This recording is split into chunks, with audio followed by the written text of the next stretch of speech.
I, 26M, had been dating my girlfriend Hannah, 24F, for almost 2 years, and for most of that time I truly believed she was a person I would marry. We met at a friend's birthday party, talked for hours that night, and from that point on we were inseparable. She moved into my apartment after 6 months, and we started building what felt like a real adult life together. We shared bills, groceries, weekend routines, and even talked about getting a dog.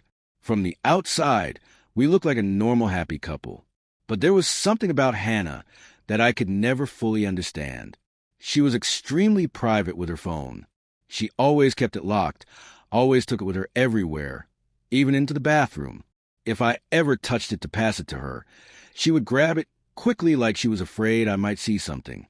At first, I thought she was just protective of her privacy, and I didn't want to be controlling. So I ignored it. Then small things started to add up. She would randomly get dressed up even when we weren't going anywhere.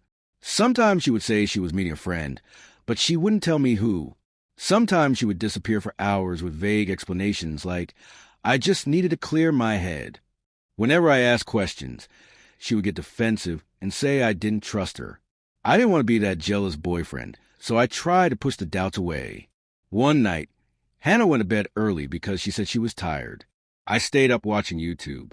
Around midnight, her phone, which she had left on the table by accident, lit up with a notification. I saw a name I didn't recognize in a message preview that said, I miss waking up next to you. My stomach dropped. I stared at the screen for a long time, telling myself there had to be a simple explanation. But deep down, I already knew there wasn't. I picked up the phone. My hand was shaking so badly I could barely unlock it. When I opened the messages, I felt like I was reading someone else's life.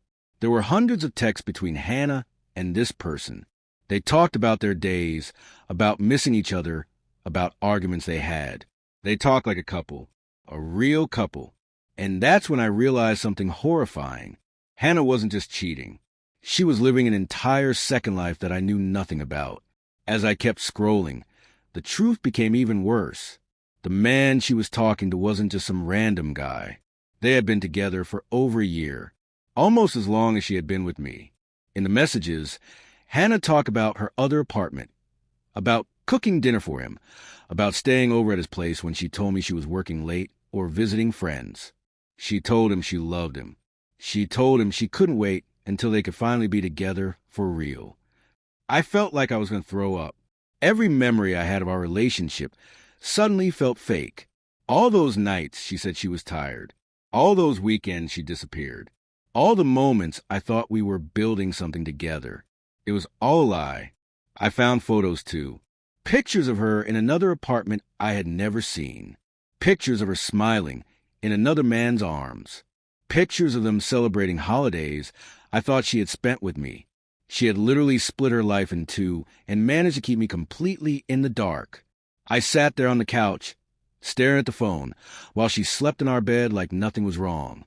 I felt numb, angry, heartbroken, betrayed in a way I didn't even know was possible. I didn't wake her up. I just kept reading. I wanted to know how far the lies went. I wanted to understand how someone could look me in the eyes every day and pretend to love me while doing this behind my back. Eventually, I found a message from just a few hours earlier. Hannah had texted him, I'm with him right now. I hate lying, but I don't know how to leave yet. That line destroyed me. I was him, the guy she was lying to, the placeholder, the backup plan. At that moment, I made a decision. I wasn't going to confront her right away. I was going to let her expose herself. The next morning, Hannah woke up like nothing had happened. She kissed me, made coffee, and asked me what I wanted to do that day. I watched her move around the kitchen and felt like I was looking at a stranger. Every smile, every word, every small touch felt fake now that I knew the truth. My chest hurt from holding in everything I wanted to say. She told me she had to go out later to meet a friend. I nodded and pretended it was fine. Inside, I was already planning. I wanted to see just how deep this double life went. When she left, I grabbed my jacket and followed her. I kept a safe distance, feeling like a stalker in my own relationship. She didn't go to any cafe or mall. She went to an apartment building on the other side of the city. I watched her walk inside without even looking back. I waited in my car for almost half an hour before I saw a man come out to meet her. He hugged her, kissed her, and they went back inside together. I felt something in me snap. I took pictures, not because I wanted revenge, but because I needed proof that I wasn't crazy, that this was really happening. I sat there for a long time, just staring at that building, realizing my entire relationship had been a lie. Eventually, I went back home and waited. When Hannah came back hours later, she acted normal. She asked me about my day. She smiled. She even said she loved me. I said it back, and I hated myself for it. That night, I couldn't sleep. Every time I closed my eyes, I saw her with him. I kept thinking about all the times she said she was busy, tired, or stressed when she was actually with someone else. I wondered how many moments of our relationship were real and how many were just convenient lies. The next day, I started digging deeper. I logged into our shared laptop and found emails, receipts, and even rental agreements. Hannah had been paying for another apartment for almost a year. She had another set of keys, another bed, another life. I felt like I was losing my mind. How could someone do this so easily? How could someone love two people at once and lie to both of them? Later that evening, Hannah told me she was going to stay late at work. I knew exactly where she was really going. This time, instead of following her, I sent a message to the man she was seeing. I introduced myself. I told him I was Hannah's boyfriend. There was a long pause. Then he replied, "What are you talking about? Hannah is my girlfriend. We live together." My hands were shaking as I typed back. I told him everything. I sent him screenshots. He sent me some too. We both realized at the same time that we were victims of the same lie. We decided to meet. I met the other guy the next evening at a small cafe near the apartment Hannah had been secretly living in. His name was Mark, 30M. He looked just as exhausted and angry as I felt. We sat there in silence for a moment, just staring at each other, both realizing that the same woman had been lying to us for months. Mark told me Hannah had moved in with him almost a year ago. She told him I was just a clingy ex who couldn't let her go. He showed me pictures of them decorating their apartment, celebrating birthdays, and even planning a vacation together. Meanwhile, she had been coming home to me every night, cooking dinner, and talking about our future. The worst part was realizing how carefully she managed both lives. She had 2 wardrobes, 2 toothbrushes, 2 sets of routines. She was basically a full-time actress. We both felt stupid, not because we trusted her, but because she made it so easy to believe her. Mark and I agreed that she didn't deserve to keep either of us in the dark anymore. We decided to confront her together. We waited for her outside the apartment she shared with Mark. When she arrived and saw both of us standing there, her face went completely pale. She knew instantly that everything was over. She started crying and saying it wasn't what it looked like, that she loved both of us, that she was confused. Mark told her to stop lying. I showed her the messages. I showed her the photos. There was no way out. She admitted that she had been afraid to choose. She liked the stability I gave her and the excitement Mark gave her.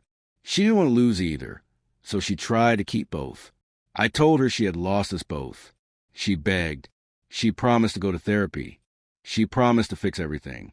But the damage was already done. We walked away together and left her standing there alone. After that night, Hannah tried to contact both of us nonstop. She sent long messages, voice notes, and even showed up at our doors.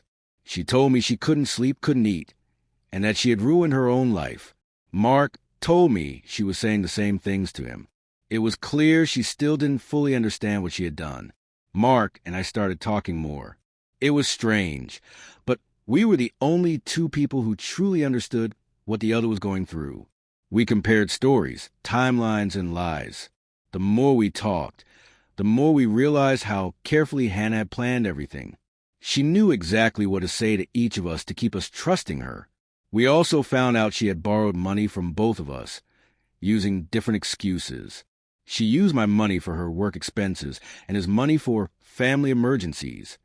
In reality, She had been funding her double life. That made everything even worse. I realized that if she could lie about love, she could lie about anything. A week later, Hannah posted on social media about being heartbroken and betrayed. She made it sound like she was the victim. People started messaging me, asking what happened. Some of them believed her. That made me furious. Mark and I decided to tell the truth. Not with drama, just with facts. We showed screenshots, timelines, and proof of her double life. We didn't insult her. We just let the truth speak for itself. The reaction was immediate. People were shocked. Some apologized to us for believing her. Hannah deleted her posts and went silent. Even though it felt good to finally be believed, I didn't feel happy.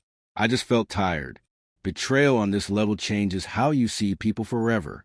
After everything came out, Hannah disappeared from both of our lives. Mark and I stayed in touch for a while, mostly just checking in on each other.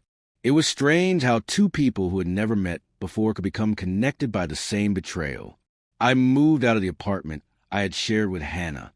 I couldn't stand being surrounded by memories that now felt fake. I started focusing on work, going to gym, and slowly trying to rebuild my confidence. Trusting people again felt impossible, but I knew I couldn't let what she did define the rest of my life. Mark told me he was moving to another city to get a fresh start. We wished each other luck. In a weird way, I was grateful that at least one good thing came out of the mess. I wasn't alone in seeing the truth.